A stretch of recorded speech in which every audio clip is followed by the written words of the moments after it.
Yo guys, and welcome to my new video. Hari ni aku ada dua benda yang menarik nak beritahu dekat korang. First thing first, mestilah pasal this newest series Apple Watch Series 7. And then ada satu benda yang aku dapat tahu dekat Apple Watch Series 7 ni yang buatkan perubahan daripada all line up daripada Apple Watch Series sebelum ni. So dekat sini mungkin kita akan nampak dia berjangkit dekat iPhone juga nanti. Tapi tujuan aku beli Apple Watch Series 7 ni adalah untuk tunjukkan dekat korang and untuk aku confirm sendiri Apple Watch Series 7 ni berbaloi ke and betul ke dia punya screen tu nampak lawa lagi besar daripada previous Apple Watch Series yang sebelum-sebelum ni. Okay, and nak tengok dia punya perubahan juga. Without wasting any more time, actually Apple Watch Series 7 yang aku pakai ni adalah 41mm sebab skrin dia lagi besar.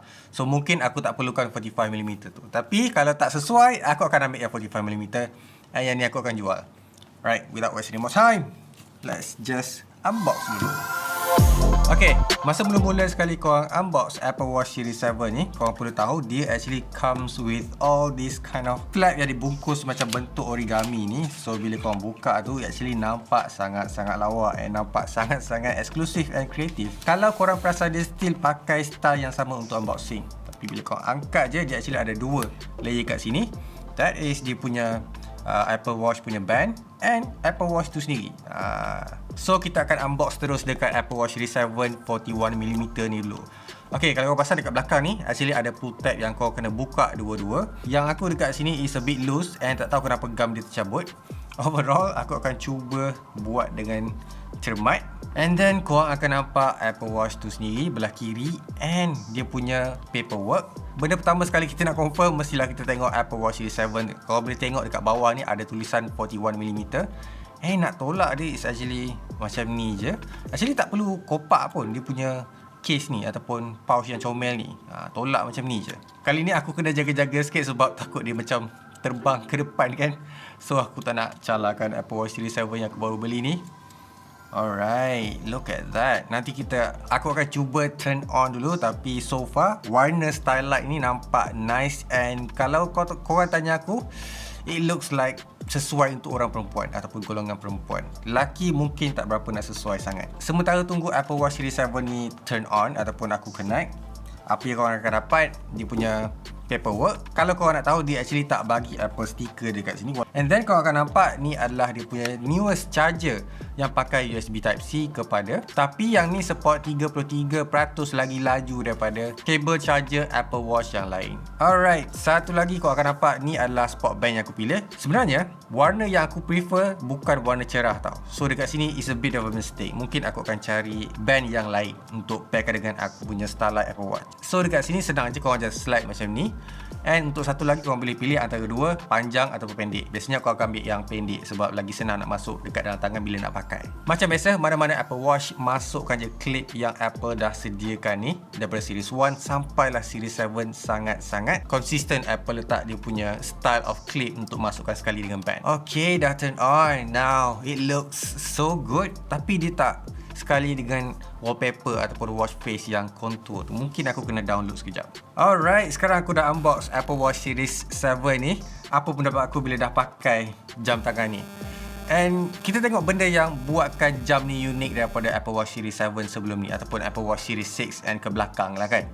Okay, untuk this version dia pakai 41mm macam aku cakap. Tapi orang kata ataupun ramai review kata 41mm actually dah besar dah. Aku akan sahkan dekat sini tak. Sebab untuk tangan aku ni rasa macam is a bit kecil. And bila letak dekat sini korang boleh nampak tangan aku nampak macam pakai jam tangan perempuan. Betul tak?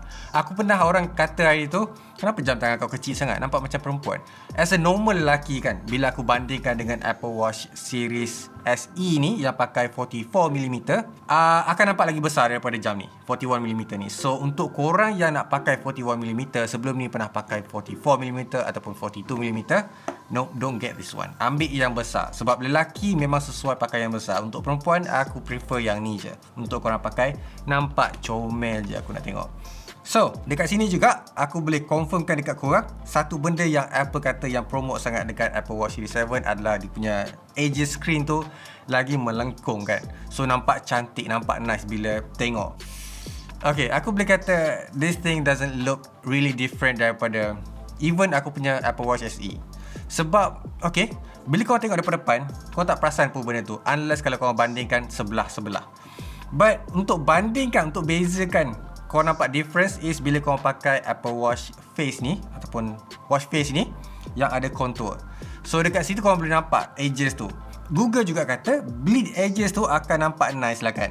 Bila aku buat macam ni, tengok macam ni, dia nampak, tapi dia tak adalah sampai wow, hebatnya, cantiknya Apple Watch Series 7 kali ni. Tak ada macam tu.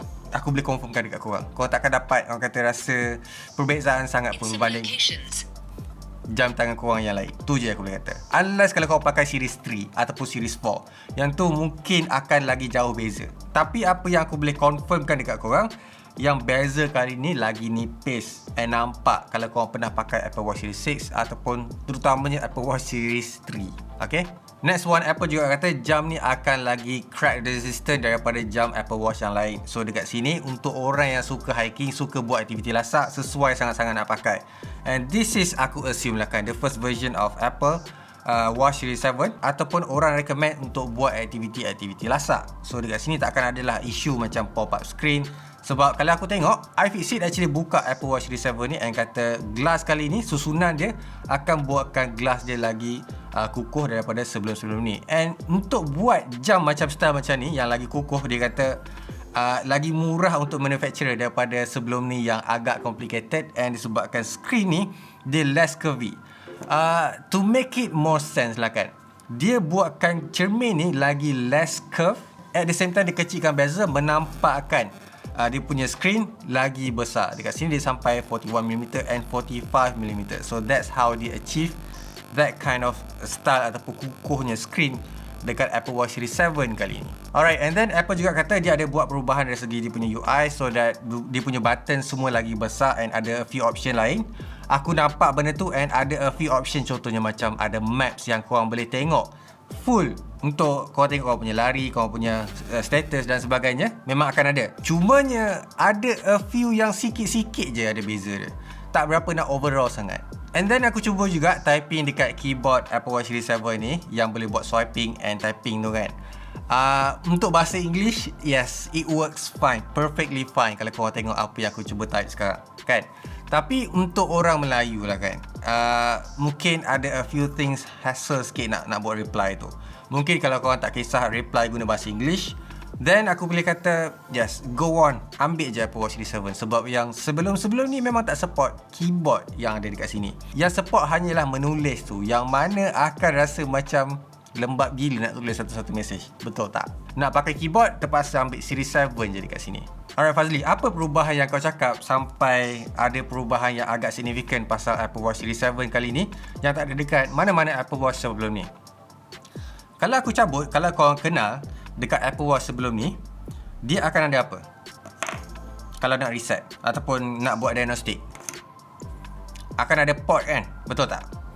Dekat sini, kalau kau tengok dekat dalam bahagian dalam Apple Watch Series 7 ni, Apple dah buang dia punya diagnostic port. Yang sebelum ni diguna untuk connectkan Apple Watch ni untuk contohnya macam manufacturing, so that dia boleh contohnya macam buat software, diagnose apa-apa je, guna port tu. Tapi kali ni Apple dah buang diagnostic port tu, yang mana mungkin korang tak akan perasan, and untuk orang awam tak akan guna that port. Tapi ni adalah perubahan yang Apple buat yang hanya ada dekat Apple Watch ataupun start dekat Apple Watch Series 7 je kali. So mungkin lepas ni dia akan berjangkit dekat iPhone juga ke, so kita tak tahu macam mana nanti. Mungkin tak ada port juga, sama macam Apple Watch dekat sini. Untuk orang lain dekat luar sana, kalau nak tahu beza antara Apple Watch Series 7 ataupun tak, kau tengoklah dia punya wallpaper, sama ada dia pakai contour ataupun tak. So bila dia pakai contour, tu adalah confirm Apple Watch Series 7. Sebab Apple Watch Series yang sebelum-sebelum ni memang tak akan dapat that wallpaper untuk nampakkan dia punya screen lagi besar. Dekat sini hanya eksklusif. And bagi aku, dia punya contour wallpaper ni tak berapa nak nice sangat. Dia cantik kalau buat warna-warni, but aku tak nampak macam benda ni macam useful sangat. Sebab aku nak tengok jam berapa minit, berapa saat kan. Betul tak? Sesuai untuk tunjuk yang kau pakai Apple Watch Series 7 je. Aku lagi prefer kalau ada banyak information pasal Apple Watch ataupun aku punya aktiviti dekat dalam dia punya watch face. And then untuk orang yang beli untuk kesihatan, Apple Watch Series 7 actually dia ada blood oxygen sensor. So dia boleh tengok kau punya oksigen dalam darah memang ada dekat Apple Watch Series 7, and then ECG sesuai untuk buat electric cardiogram graph, so that kau boleh tahu macam mana keadaan jantung. Aku dekat sini ada normal rhythm sinus kalau tak silap aku. And then benda yang paling penting juga, dia actually boleh detect fall detection tau. Kalau ikutkan sebelum-sebelum ni Apple pernah buat that features untuk Apple Watch series sebelum ni kan, fall detection, tapi untuk kali ni dia boleh letak bicycle fall detection. So kalau korang naik bicycle tiba-tiba terjatuh and tak respons, dia akan boleh contact ataupun bagi information dekat orang-orang yang terdekat yang korang dah letak dekat dalam Apple punya emergency contact. Other than that, aku rasa tu je lah apa yang aku boleh update pasal Apple Watch series 7 kali ni. And untuk battery life, nanti aku akan update dekat Twitter ataupun mungkin aku akan buat full review pasal Apple Watch Series 7 ni. Nantikan. So Fazli, should I upgrade to Apple Watch Series 7 kali ni? Tu je yang kau nak tanya kan, betul tak? Untuk orang yang tak pernah pakai Apple Watch, go with it. Aku tak actually salahkan, and aku rasa okay je kalau nak upgrade, sebab harga dia pun sama je, 1749 and 1899. Yang pastinya korang tak akan menyesal beli Apple Watch Series 7 kali ni, unless kalau korang pakai Apple Watch Series 6 ataupun mungkin Apple Watch Series 5. Dekat situ kau mungkin akan rasa macam membazir sikit upgrade, sebab rasa lebih kurang sama je. Tapi Fazli, apa yang membuatkan kita ada alasan yang kukuh untuk upgrade kepada Apple Watch Series 7 ni? Aku akan kata untuk orang yang sangat-sangat aktif dekat dia punya aktiviti ataupun sukan, jogging dan sebagainya. Sebab dekat sini dia akan lagi keras, lagi tough untuk hadap semua benda tu. Berjogging ke apa ke, dia dah dust resistant, crack resistant, water resistant. Dah banyak untuk version Apple Watch Series 7. Tu je yang aku boleh kata untuk Apple Watch Series 7 kali ni. Macam biasa guys, leave a like, subscribe. So keep smiling, and I'll see you guys on my next video. Bye!